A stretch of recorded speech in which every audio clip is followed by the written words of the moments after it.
Kusebusuku emfundelweni yize noma ukhanyile emafini kodwa unyezi ukhona kuyayaluzwa lapha egcekeni kwaMkhize njengoba kuwusuku olwandulela umemulo nje abanumzane bomuzi behla benyuka bengena kuzo zonke izindlu behlola ukuthi zonke izinto zimi ngomumo yini namakhosikazi akhona atatazelile kulungisa imvunulo yentombi nezinsizwe ezizobe zisesicawini kusasa. Babodwa baqiqinga inguzanguza yokamba beyoyifaka ey'ntombini ey'gcwele qhu endlini yangenhla la kuzoqashulelwa khona umgoqo. Zonke iy'ntombi zisendlini zivuma ingoma kanti iy'nsizwa zima amaqongololo lapha egcekeni zilindele izwi lomnumzane wala ekhaya lokuthi seyingayo ukuyovuma ingoma ney'ntombi lapha endlini yangenhla.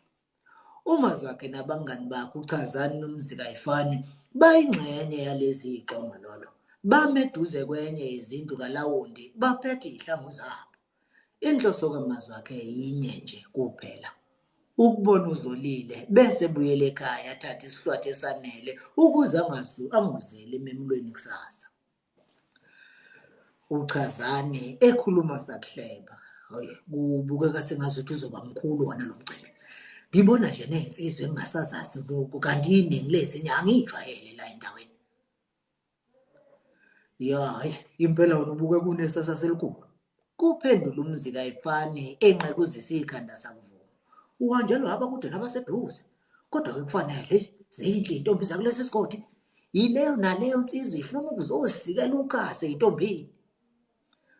Madoda, senike naya nje ukuyolunguza ukuthi iy'ntombi igcwele kanjani lapha endlini yangenhla. Kuyafiwa. Wena ungafunga ukuthi semkhosini womhlanga ehlala Nkosi. Umazwakhe lo.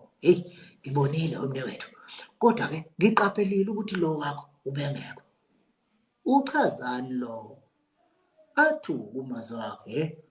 Ubengekho? Usho kanjani umuthi ubengekho?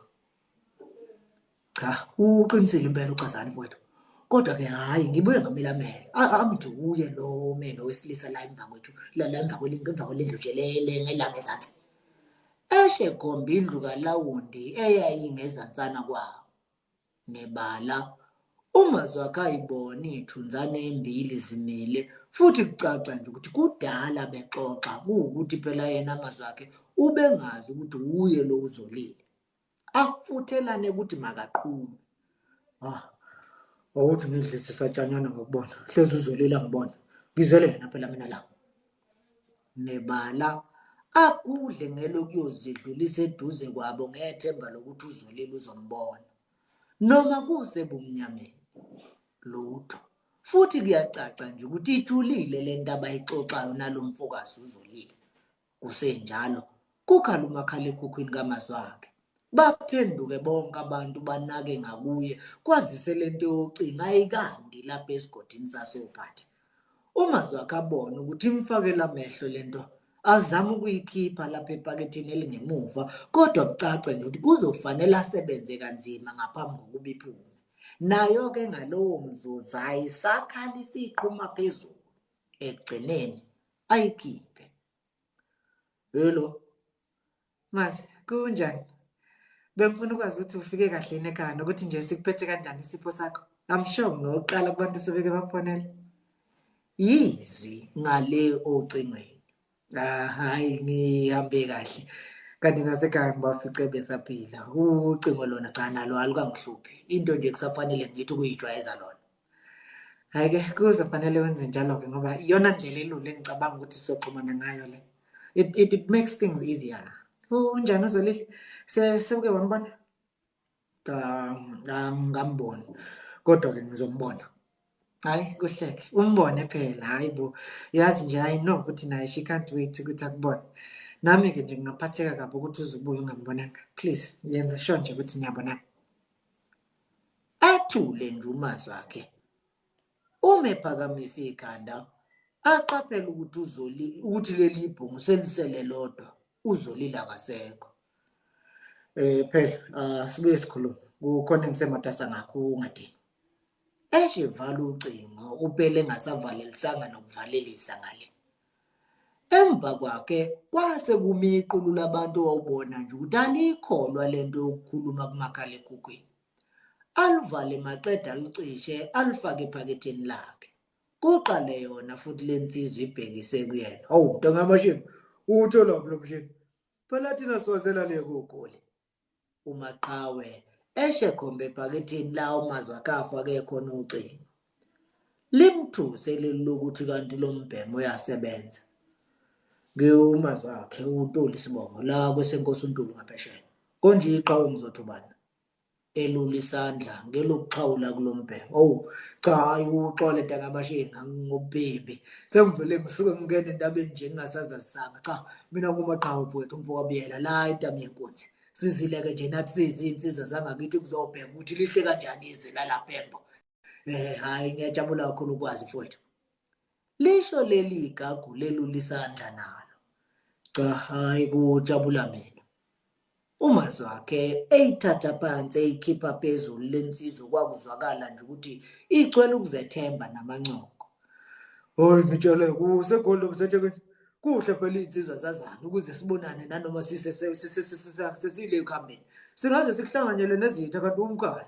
Kanti ke phela futhi sekusele kancane ukuthi sakubuhlobo nalesi sigodi. Kusho lensizwa sakuhleba. Ngisethekwini. Kodwa kamqondi umuthi sekusele kancane nakho ubuhlobo nalesi sigodi. Ake uthi kwenaba. Uyayibona le ntokazi ofike nginawo lapha. Iyona esengifunge ngagomela ukuthi soze ngiphumule ingafikile ekhaya. Futhi ke ngendlela engibona ngayo, hayi sengiyoye ngichithe wethu. Ngimfunga udadewethu kwababa.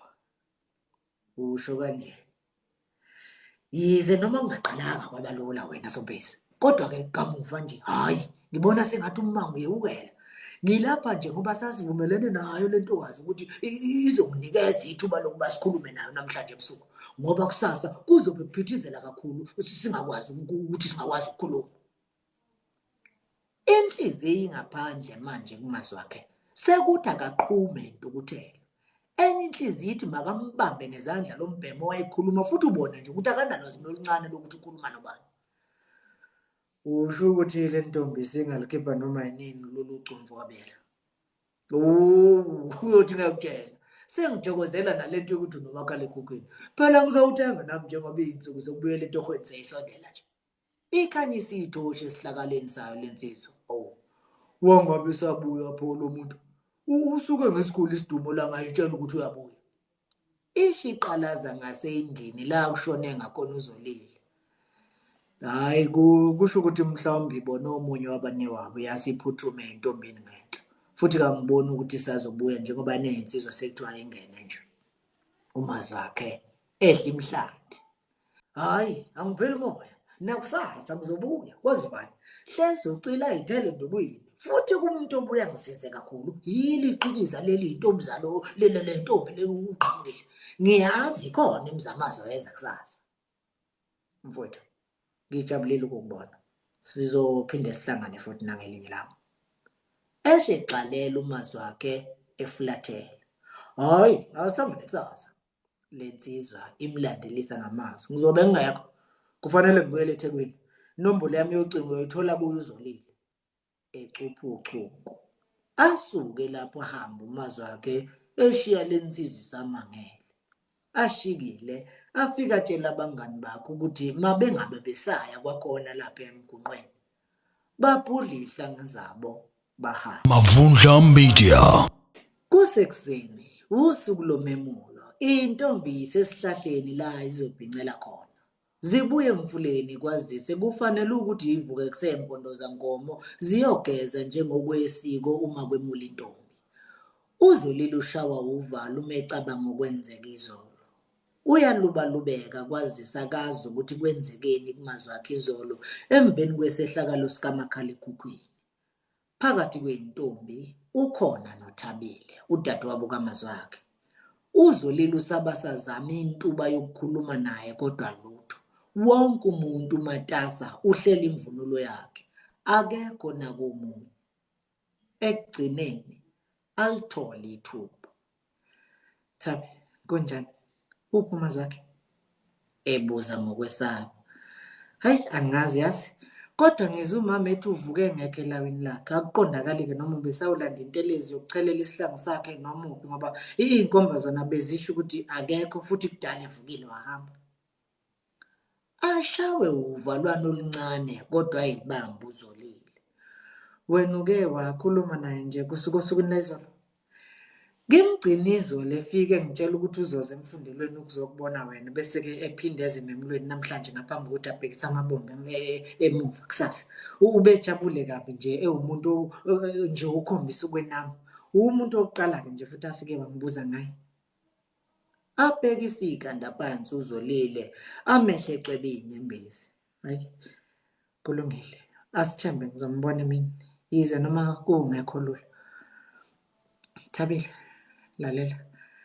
Ngiyazi mina kuzobe kuphithizela kungekho lula ukukhuluma naye. Ikakhulukazi phambi kobaba nabafowethu.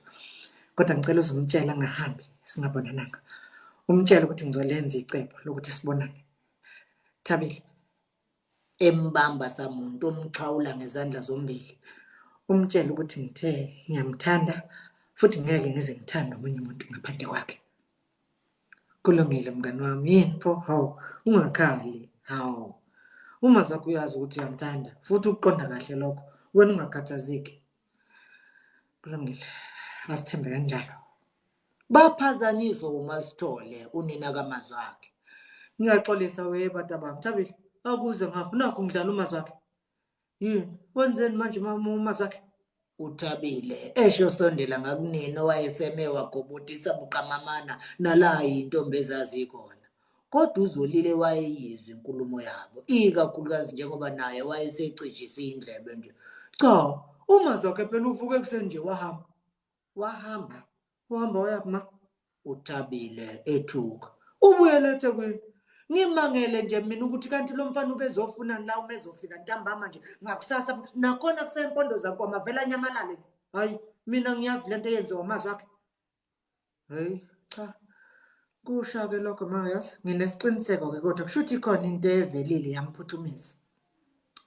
Lumshaye kakhulu manje uvalo uzolile. Kungenzeka yini ukuthi umazwi wakhe uvele wasola ukuthi ihlezi uyajola nalomfokazi ebumnyameni waduba wabuyela eThekwini? Asho umthandazo omncane. Oh, kodwa Nkosi yami, ngingaba ngaphandle kwakhe. Masinyane ngokusheshsha asuke intombini ngejubane elinokufufutheka nokuphakama kwenhliziyo. Ahambe njalo aze ayongena kube elawini lamantombazane afike wazivalela khona wakhala kabuhlungu ezemboze ephezu kwezandla zakhe. Emva kwesikhathi asukuma avula uplastiki akhiphe elinye lamabhuku akhe abhalela kulo. Maphakathi nalo akebhula iphepha aqala ukubhala. Diye mazwakhe. Mavundla Media.